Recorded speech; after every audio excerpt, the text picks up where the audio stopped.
அதனுடைய 2வது நாள் கோயம்புத்தூர்ல நடந்தது. நீங்கலாம் பார்த்திருப்பீங்க. பார்க்காதவங்க கூட இருந்திருப்பீங்க. உண்மையிலேயே சொல்றேன், மிகப்பெரிய ஒரு மாஸ் வந்து விஜய் வந்து கொட்டிட்டாரு. Already mass.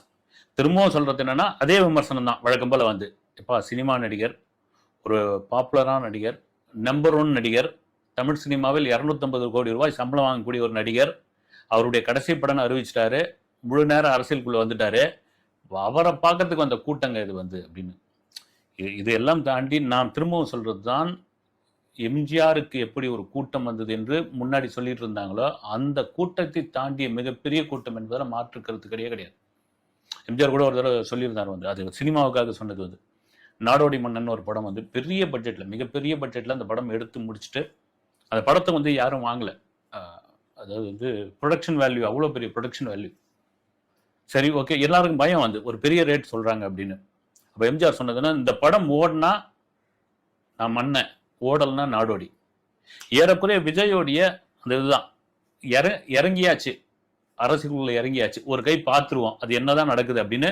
முதல் நாள் அந்த பூத் கமிட்டி மாநாட்டினுடைய கருத்தரங்கில் அந்த முதல் நாள் கோயம்புத்தூர் ஏர்போர்ட்ல இருந்து வந்ததெல்லாம் நம்ம சொல்லியிருந்தோம். அப்படி ஒரு கட்டுக்கடங்காத கூட்டம்.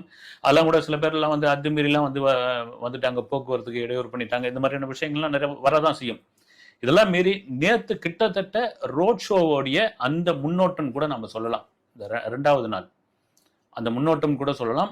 முதல் நாள் பார்த்ததை விட அப்படி ஒரு கட்டுக்கடங்காத கூட்டம் வந்து அவர் விஜய் தங்கியிருந்த லீ மெரிடியன் அப்படின்ற நட்சத்திர ஓட்டலிலிருந்து இந்த மீட்டிங், அந்த கருத்தரங்கு நடக்கிற அந்த அரங்கம் வரைக்கும் பார்த்தீங்கன்னா 18 கிலோமீட்டர்.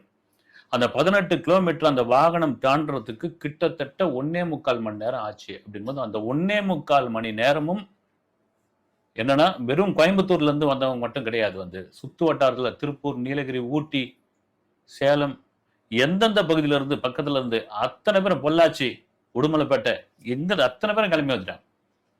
கிளம்பி வந்தது இது திரும்பவும் சொல்றது தான் வந்து, இது காசு கொடுத்து சேர்த்த கூட்டமே கிடையாது. அது யாரா இருந்தாலும் சரி.